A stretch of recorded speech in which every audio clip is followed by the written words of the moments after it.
Hi guys. So it's my day off today and then I feel like so bored and it's been a while na hindi ako nakakapagluto. So I decided to cook but I would have to go to the market because I have to buy something for my cooking.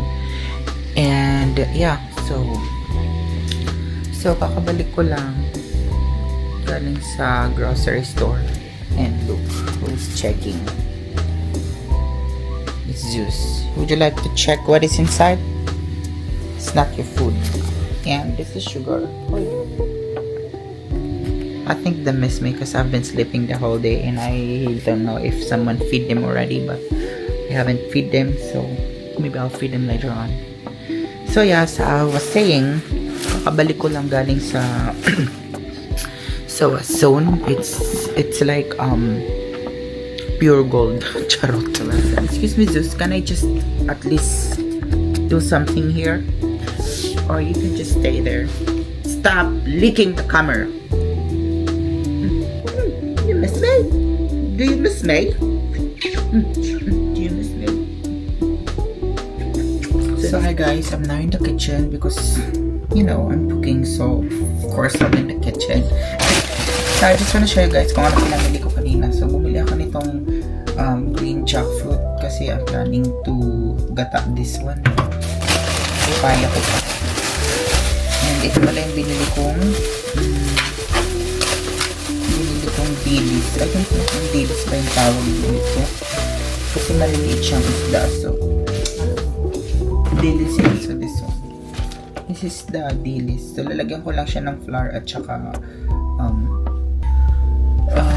basta lalagyan ko siya ng something kasi gagawin ko siyang torta like paano ba yun? Okoy, parang ganun style, tortang fish. I will be also cooking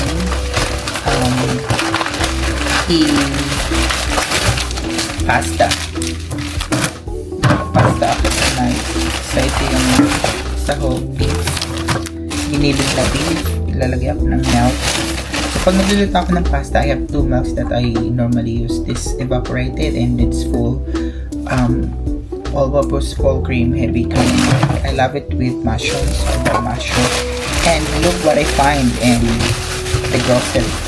So this chicken fillet, it's 1 dirham only. So bumili ako ng 6. So that's it. Yun yung mga pinamili ko. So yun. So nagpakulo na ako dito ng tubig. Because ilalagay ko siya dito.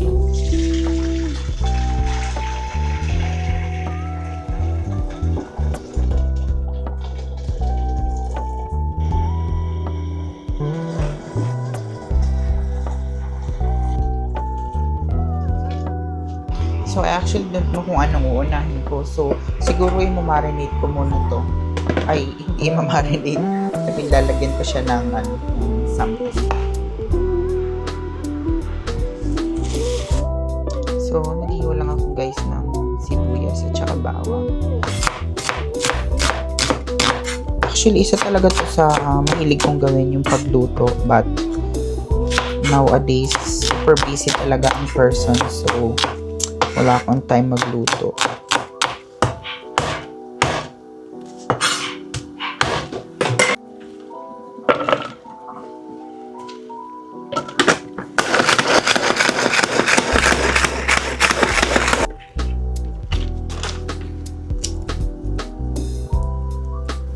Sakit sa mata. Oh my God.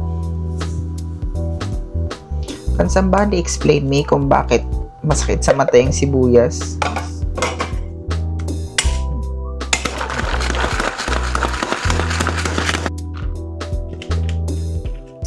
Ito yung gagawin ko sa dilis na to. Gagawin ko siyang torta. So, lalagyan ko siya ng a bit of sibuyas and bawang. And magic syrup.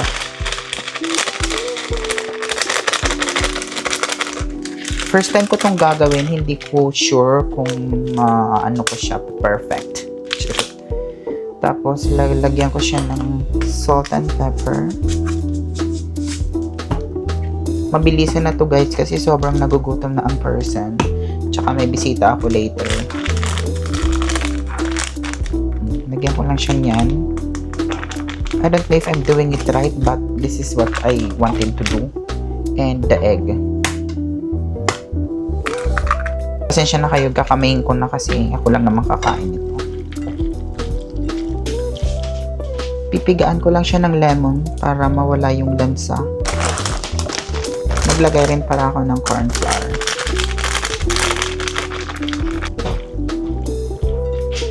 So dahil kumukulo na to, lagyan ko siya ng mantika.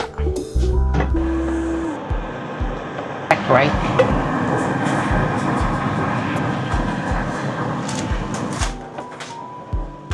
So nilagay ko na yung pasta doon. Konti lang yung niluto ko kasi konti lang naman kami kakain kasi baka masayang na naman.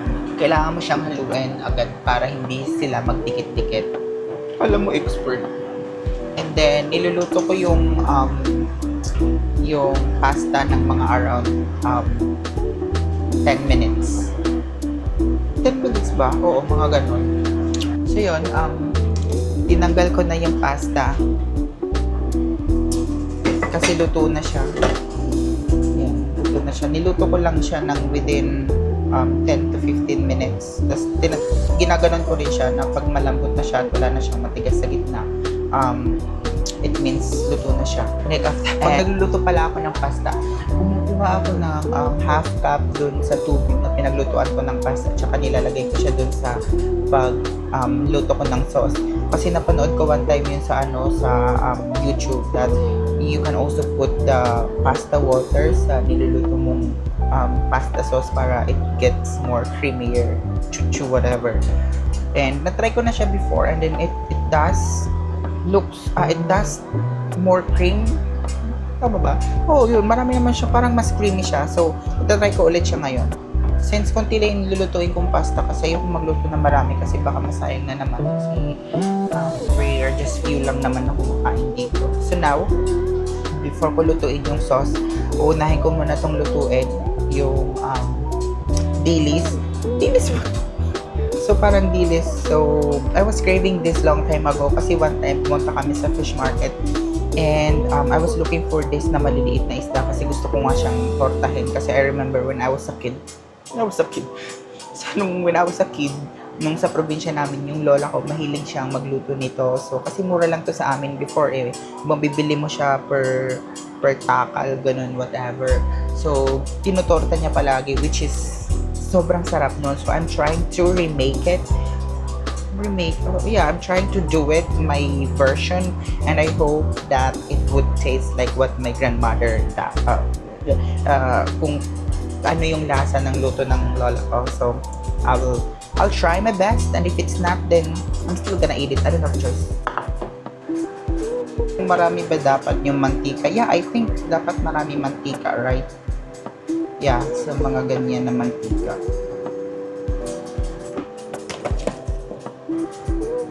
So, piprituhin ko na to.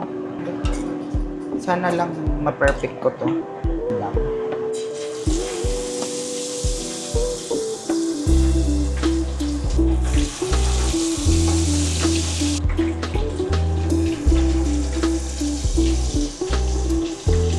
I have a feeling that it's gonna be messed up. Gonna be palpak. But anyway, I just tried. So yan na preheat na siya. So umpisan ko na rin magluto gawin yung sauce ng pasta. Actually, don't know what I'm doing here now. So magluluto na ako ng yung sauce ng pasta.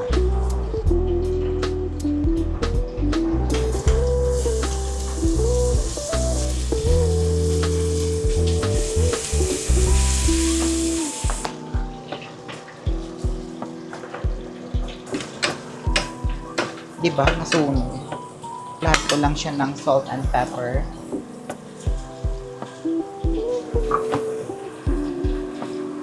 Sarap to taste.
So yan na guys.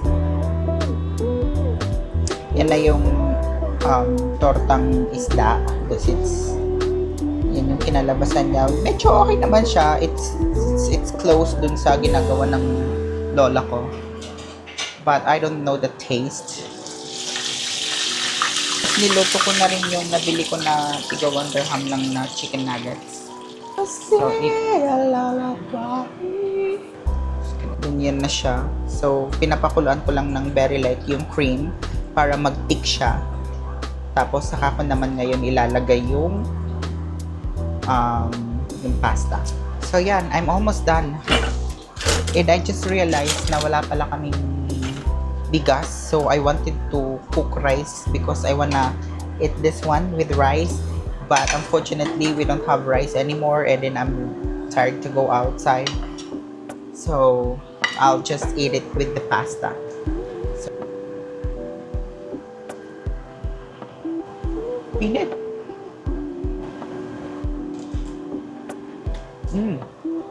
Yummy. Of course it's yummy. So, ito yung pasta kanina na niluto ko. So, ilalagay ko na yung yung pasta. Kasi medyo natututong na siya ng very light. Oh,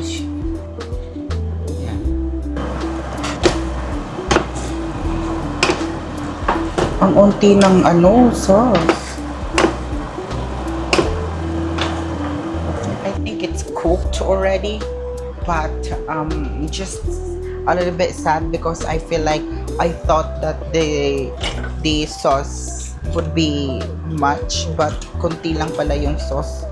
Kasi hindi ko alam, para siyang natuyuan ng bonggang-bongga. But anyway, it's still fine. It still looks carbonara. So, the moment of truth.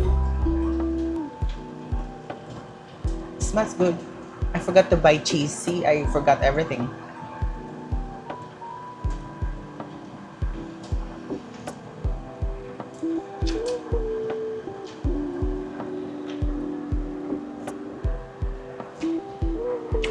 Lovely. Ta-da! Nothing special, right? Oh, looks so ugly.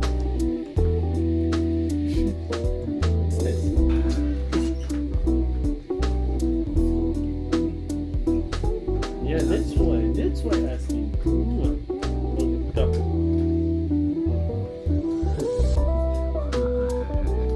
So guys, this is the outcome. What? What are you meaning? It's fine, no, I just want to do this. So this doesn't really look good, but how does it taste? Ouch. Very tasty, delicious. And this is the fish, Small fried fish, small fried fish. And gumawa ako ng sausawan na suka, onion sauce. onion sauce. And this is ito na yung tortang isda or ukoy. So let's eat it.